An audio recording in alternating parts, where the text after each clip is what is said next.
ये भैया के बोलो सेठ साहब के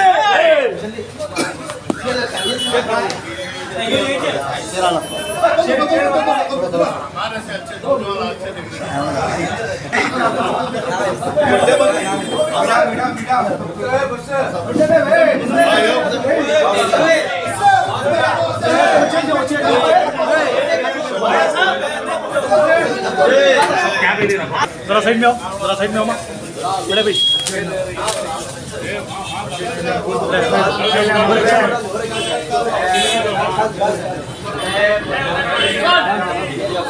आराम से बोलो सेठ साहब के ये भैया के आपके निशान को आपके निशान को जल्दी से वंदे में रखा था और बाजिंदे जल्दी उप मुख्यमंत्री होंगे हमने भैया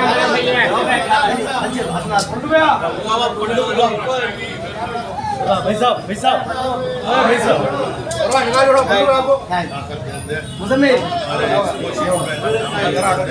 बीच में आओ ना ऐसा फिर भैया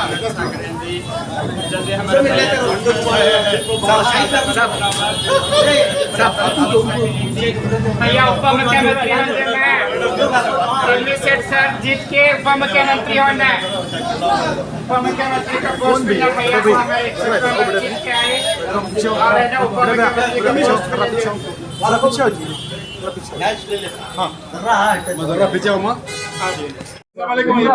वालेकुम सलाम। आज अम्बेडकर भवन में अल्हम्दुलिल्लाह तनवीर सेठ की हिमायत में बहुत कामयाब जलसा मुनक़िद हुआ, जैसे कि साहब मौजूद हैं और कारपोरेटर पंडो साहब और दीगर तमाम मौजूद हैं। तो क्या कहेंगे सर, कैसा लगा जमा यहाँ पर?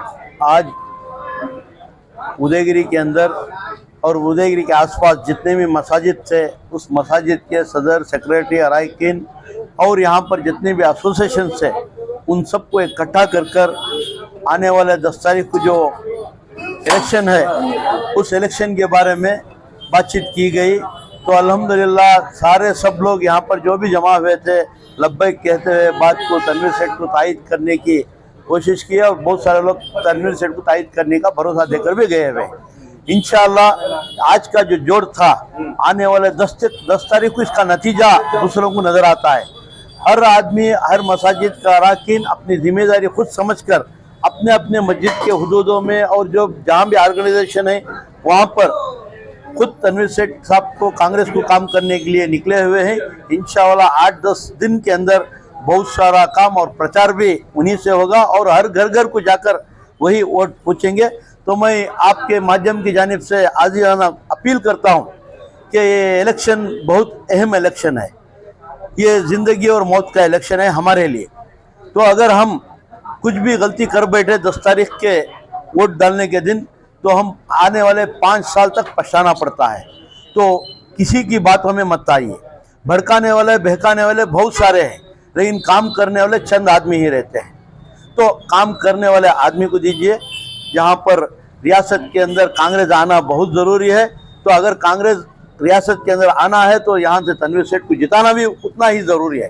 तो मैं यही अपील करता हूँ, आजिज़ाना अपील कि 10 तारीख को जो वोट डालने हम जाते हैं, हाथ का निशान नंबर 2 तनवीर सेठ साहब को जिताकर रियासत के अंदर कांग्रेस को लाइए। अभी ये जो ऑफिस में आए हैं इसका मकसद जो है क्या सिर्फ एक वार्ड की हद तक है, क्या है? नहीं, ये ऑफिस सबके लिए है। यहाँ पर जो काम चल रहा है सिर्फ एक वार्ड के लिए नहीं है। आज जो जमा हुए थे आदमी सिर्फ वार्ड के लिए नहीं, सारे हल्के के लिए है। और यहाँ से सारे हल्के को मैसेज जाता है कि यहाँ पर जैसा जमकर मसाजिद वाले एक काम करने के लिए निकले हैं, ऐसा ही मैसूर के नैनार क्षेत्र के हल्के के अंदर हर मसाजिद वाले अपनी जिम्मेदारी समझकर काम करें। सर मौजूदा हालात में जहाँ आपने फिरका परस्त पार्टी को निशाना बनाया है वही जेडीएस को साफ निशाना बनाया आपने, तो क्या आने वाले दिनों में ऐसा हो सकता है? तो ये खुला दूध और पानी का किस्सा है। कुमार स्वामी के बारे में हम पिछले बार देख चुके हैं, उनके डिसीजंस, उनके जो भी फैसले होते हैं हम जब भी उन मौका परस्त जो कहते हैं वो बेहतरीन एग्जाम्पल कुमार स्वामी है। अगर कांग्रेस में या 5-10 सीट कम पड़कर बीजेपी की जरूरत पड़ेगी तो कुमार स्वामी पहला आदमी है जो मुसलमानों की वोट बटोर कर जाकर बीजेपी को हाथ मिला सकते हैं। तो यही कहता हूं कि हर ये वोट अगर बीजेपी को जनता दल को डाले तो बीजेपी को डालने के बराबर है। तो अपना वोट जाया मत कीजिए। एक वक्त था जब तनवीर सेठ अपने नामजदगी दाखिल किए थे तो आप लोगों में बात थी कि अयूब खान जेडीएस से टिकट लाने वाले हैं, तब उस वक्त क्या जेडीएस आपको सही थी? नहीं, ये लोगों का रुझान था। मैं कभी भी अपनी जुबान से जेडीएस को जा रहा हूं या जेडीएस में रहता हूं मैं कभी भी नहीं कहा था। आदमी तो कहते रहते हैं, उनकी ख्वाहिश थी, उनकी दिली ख्वाहिश वो जाहिर किए थे, लेकिन मैं कभी भी नहीं कहा था कि मैं जेडीएस को जा रहा हूँ। मैं कांग्रेस उस वक्त भी यही कहा हूँ कि कांग्रेस में हूँ, कांग्रेस में ही रहूँगा। मैं दूसरों के साथ बातचीत कर डिसीजन लूंगा, तो उस पर कायम हूँ। आज का जो जलसा था उसमें जो है सारे मजहब के लोग और सारे लोग जमा थे, ये किसका प्लान था? क्या अली जनाब अलहाज तनवीर सेठ साहब ने ये कहकर जमाया था कि आप अपनी तरफ से? ऐसा ही नहीं, हर बार यहाँ पर जब इलेक्शन होता है हम काम करते हैं, तो हम काम करने के जब निकलते हैं तो मेरी यही ख्वाहिश रहती है कि हर आदमी, हर ऑर्गेनाइजेशन, हर मसाजिद इसमें इन्वॉल्व हो। जहाँ पर हम मसाजिद वाले कहते हैं कि हमारी मस्जिद ही हमारी हुदूद है, मस्जिद के अंदर ही हमारा काम करना है, तो मैं यही कहता हूँ मस्जिद को मरकज़ बनाकर हर काम कीजिए। तो ये सियासत नहीं है। जब मुसलमानों के ऊपर जुल्म ढाया जा रहा है तो सियासत कहाँ पे? अगर मुसलमान को तकलीफ होती है तो मस्जिद नहीं तो फिर काम बात करें हम। तो यही मैं कहता हूँ मस्जिद के जिम्मेदारों से, वक्त आ चुका है, हम बदलाना है, हुकूमत एक लाना है जिसे हमें साथ देती है, उस हुकूमत को लाना है। तो उस हुकूमत को लाना है तो हर जगह हम बात करना चाहिए। ये पहला कदम यहाँ मसाजिद से, मदरसों से स्टार्ट होने वाला है। सर, एक बहुत बड़ी बात आज कही थी तनवीर सेठ साहब ने कि मैं रहूं या ना रहूं, इस हल्के में मुसलमान का ज्येष्ठदार है वो हाथ से न जा रहे थे। एक बहुत दूरंदेशी की बात कही थी उन्होंने। सर, आपका क्या ख्याल है सर? इंशाअल्लाह जब भी हम काम करते जा रहे हैं, तनवीर सेठ साहब हो, मई हो, पंडे हो, बहुत सारे कारपोरेटर्स हैं, हम जब भी हम काम करने निकलते हैं तो कौम का सोच कर ही काम करते हैं।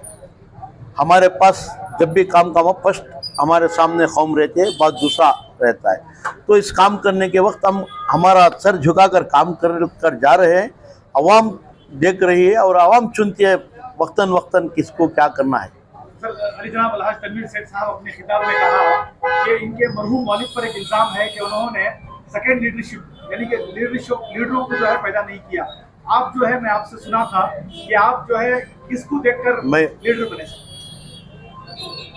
मैं जो आज खड़ा हुआ हूँ, कारपोरेटर हूँ या सियासतदान लीडर बनकर को हूँ, इसकी देन मरहूम अजीज सेठ साहब है। मैं आज ही नहीं कह रहा हूँ, मैं ये बात हर बार कहते हुए आया हूँ कि मेरे उस्ताद ही मरहूम अजीज सेठ साहब है, उन्हीं की देन है। उन्होंने मुझे बुलाकर पार्टी में टिकट देकर कारपोरेशन के इलेक्शन खड़ने के लिए भी वही कहे थे। तो 2001 के अंदर जब मैं कारपोरेटर के इलेक्शन को खड़ा था, वही बूथ के अंदर आज भी मुझे पता है कि एक बूथ में गलाटा होकर बूथ बंद कर चुके थे। 12 साढ़े 12 खड़ी धूप थी, उस धूप में भी मरहूम अजीज सेठ साहब उस वक्त आकर बूथ के बाहर चेयर डालकर बैठकर बूथ चलाकर मुझे जिताकर लेकर आए। तो ये अजीज सेठ की देन है। मैं आज भी वो मरहूम है, लेकिन आज भी उनका नाम लेना चाहता हूं कि आज जो भी हूं मैं खड़ा हूं मरहूम अजीज सेठ साहब की तरफ से। ये कुछ बोलना चाह अस्सलाम वालेकुम। मैं तो चांदनी हूँ, अंदर चांदनी तो कर्नाटक में पूरी चांद की तरह आके है। और है ना, चांदनी ये कहना चाहती है कि मैं भी एक अंदर क्षेत्र के टैंजन हूँ और टैंजन की प्रेसिडेंट हूँ, कर्नाटक के प्रेसिडेंट हूँ और महिला प्रेसिडेंट हूँ। और मैं भी यहाँ एमएलए खड़ी थी और डिफिडेट कैंडिडेट हूँ और मेरे भी वोट है और पूरे मेरे 10,000 वोट हैं हमारे ट्रांसजेंडर्स के। और मेरे नया बेलंगड़ी सोसाइटी है, हर एक पब्लिक को मैं काम करके देती हूँ। पूरा वोट हमारे सर तनवीर सेठ सर को मैं लास्ट टाइम भी डाल के जीता ही, इस बार भी है ना मेरे कितने भी वोट हैं 10,000 वोट है ना, हमारे तनवीर सेठ सर को डला रही हूँ। और है ना पूरा कैनवसिंग करके हूँ और रिपोर्ट भी भैया को मैं दे के हूँ। अल्लाह करे मेरे तनवीर सेठ सर है ना 5 बार जीत चुके हैं, ये 6वां बार खड़के हैं। 6वां बार ये जीत डाले तो इनको उप मुख्यमंत्री पोस्ट मिलना, इसके बाद तुम्हें भी ये साथ देना। खाली एमएलए करके नहीं है ना, सारी पब्लिक अंदर के हल्के की खड़े होना, विधानसभा करने उप मुख्यमंत्री एक पोस्ट देकर काम। मुसलमान भी हम लोग समझ क्यों नहीं देते? ये 6वां बार जीत रहे हैं तो एक पोस्ट इनको मिलना, तो मिलेगा तो सारे गरीबों को अच्छा हो जाता है और पूरे मैसूर को ना अच्छा करेंगे। और हमें तनवीर सेठ सर है ना जात पात नहीं देते, हिंदू है, मुसलमान है, क्रिश्चियन है, ये ट्रांसजेंडर है, तो ये नहीं करते। वो सबको भी अपना समझ के सबको काम करते हैं। अभी नए अन्य क्षेत्र है ना, एक है ना एक सिंगापुर का सड़का हो जाएगा। अल्हम्दुलिल्लाह चांदनी एमए ग्रेजुएट है, ट्रांसजेंडर है, रियासत में ट्रांसजेंडर के एसोसिएशन के सदर भी है। ये मेरे हल्के के बड़े मकान में रहते हैं और इनको सियासी शुरूर और ख्वाहिशात पहले से भी ज़्यादा है। मेरे खिलाफ भी है ना 2 मरतबा एप्लीकेशन नॉमिनेशन डालकर इंतखाब भी लड़े हैं। तो उनका ये दर्द है कि ख़ास तौर से है ना ट्रांसजेंडर के लिए कुछ ना कुछ होना है।